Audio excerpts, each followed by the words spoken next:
Yo, what is going on YouTube? It is your boy GZTV back with another video, and in this video we are going to be talking about the 2021 action horror film written and directed by Johannes Roberts, and it is obviously based on the Resident Evil video games, the first two stories all mashed into one, which we will get to in a second. We have Resident Evil Welcome to Raccoon City, and the only Resident Evil game I played was Resident Evil Village, so I am completely new to this world. The Village was pretty fun though. That was a pretty fun game. I never got to finish it though, sadly.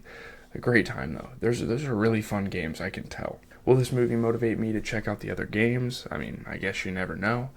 I've dibbled and dabbled with playing with some of the others, like Resident Evil 4 most prominently, just because they were on sale on PlayStation, but let's see if this movie encourages me even more. Quick disclaimer again, I am not a player of the franchise, so if I say something stupid or mess some details up, don't be a jerk, just correct me, because I am completely new to this universe. So getting into the premise, this movie welcomes us to Raccoon City, once the booming home of pharmaceutical giant Umbrella Corp. The company's exodus left the city a wasteland, a dying town with great evil brewing below the surface. So Umbrella Corp is really the only thing that this town had going for it, and ever since they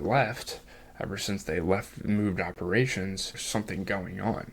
So when that evil is unleashed, a group of survivors must work together to uncover the truth behind Umbrella and make it through the night by 6 a.m. when the whole place is going to self-destruct. So you have Claire, played by the beautiful, and I mean absolutely gorgeous, Kaya Scodelario. I feel like I've seen her in other movies. Who, as a kid, was a part of the local orphanage, Raccoon City Orphanage, which is a big part of, Umbrella and everything weird that is going on. Alongside her brother Chris, who is now a local cop now, among with some of the other members of the gang. You get Leon S. Kennedy, the new kid on the block, female badass Jill Valentine, a snake in the grass with Albert Wesker, a few others. Those are kind of the main characters. There's all sorts of characters in this film, which is great. I don't want to get too specific. Obviously, you get the genius journalist that is at first looked at as a psycho, but turns out to be right. You get the twisted, manipulative political doctor at the orphanage, all that stuff. Watch it for yourself.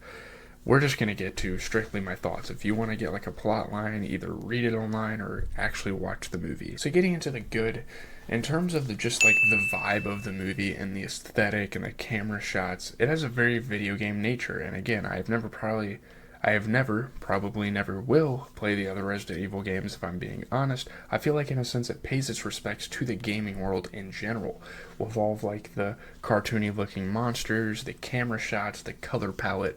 But there's also some bad things that kind of come with this personally. But for the video gaming world, I can definitely appreciate what it does well. It's very Silent Hills. It's very 2000s horror video game aesthetic, which is what the game is. It's a 2000s horror video game, and obviously a lot of video games like that of the time had that same aesthetic, had similar themes, stuff like that. So there's some solid characters here. Irons was a great character. I really appreciated Chris Redfield's motives. There were a lot of cool things behind this. Irons wasn't in this movie as much as he should have, which maybe that was how it was in the game, so I'll let that slide. I would have put that in the bad, but again, a lot of the story decisions, I don't know what they did in the game, so I can't really comment on it too much. I can only kind of comment on this as a standalone horror film. Very solid characters all around. I remember the woman that played Jill Valentine from somewhere. I think it was Ant-Man and the Wasp, so that was cool that she was in the movie. Claire's story arc was absolutely phenomenal. Her going through this orphanage and, being a neglected foster kid, different from everyone else, and even after all that, she wants to return to her hometown and help out. That's so much beyond the story. She's a really cool character. It's got action too. The fact that it's not just a horror film with jump scares. There's genuine action. There's genuine intense scenes. I thought that was pretty awesome too. I really appreciate stuff like that. Obviously, we've watched plenty of action movies on the channel. I actually like that there was so much behind the story. I know not a lot of Resident Evil fans are a fan of all the stuff they threw on the screen, but in an hour 47, this was just jam-packed, and I know at times it felt kind of unfocused, but they didn't really waste time at all. There wasn't really any filler moments. Very interesting stuff throughout. It's something that an outsider can appreciate for once. It's one of the major things that like a non-fan of the franchise can actually like. Getting into the bad, just the overall concept. I know there's some very interesting things in there, but like overall, just like the zombie apocalypse, this virus spreading bullshit premise is just so tiring. I mean, my god, how many more franchises, how many more movies, games of this shit do we need? Like, come on. We don't need any more zombie movies. Like, seriously. I mean, they mix it up. But why invest in this franchise when you have The Last of Us? It's literally another video game. And they've even done a video game adaptation on HBO Max. So why would I watch something like this when The Last of Us probably does it better? I get that this is a video game adaptation, but you guys know me as well. This is the bad side about the cartoony stuff. The CGI is not good. Anything cartoony in the real world just isn't for me, and obviously there's like exceptions to that. There's movies that have CGI that need the CGI, but I don't know. It's so weird. Like, leave the video game graphics in the game and bring the shit to life. If I'm wrong, I'm wrong. I feel like practical effects would have worked way better for this movie. The practical stuff with the makeup I can applaud, but yeah, the CGI is just not great, and I probably should have talked about the makeup and the practical effects and the good, because they actually did a really good job with that.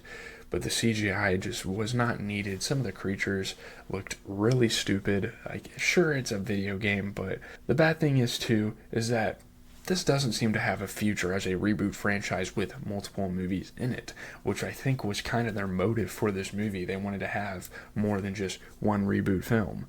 And sure, there was a post-credits scene, but like, who cares at that point? You kind of exhausted all the story, like, with the first two games. Again, people did not like that. Also, Leon as a character was super annoying and corny as well. Like, they knew what they were doing when they gave him those shitty lines to deliver. It was just super annoying, and apparently Leon Kennedy wasn't even really a rookie cop that was this fucking dumb in the game. So again, some inaccuracies. How is he even hired as a member of the police department when the dude is a complete idiot? His dad shouldn't have even gotten him in there. This guy is so stupid. I don't know. It is what it is. So getting into the overall mixed aspect is just the adaptation from the game to the screen. You have people that think it is well adapted, and you have people that think it isn't even remotely close to the game. So there's different sides of people that are fans of the franchise, so I have to kind of keep that in mind when I do the review. Even though I did not play the games, I have to kind of address that, because yeah, I mean, there's only two sides of the spectrum. There's no one in the middle. So I'm going to be the one that parts the sea and is like, oh, I didn't play the fucking game. I'm not an enthusiast of this franchise, so let me just be here. The acting was very mixed as well. Not as good as people made it out to be. There's some pretty solid casting, obviously. There's some good actors and actresses in the movie. Eliam is a pretty good actor. The character's cool, yes, but some of the lines, stuff like that, just were so cringy and laughable at times. Like, some of the stuff that people were doing, it just looked so NPC, which I guess it's a video game. The horror elements were okay. I was mixed on like the jump scares and stuff. Kind of generic. There were definitely times I got scared, so I can appreciate it a little bit. And the action scenes weren't bad.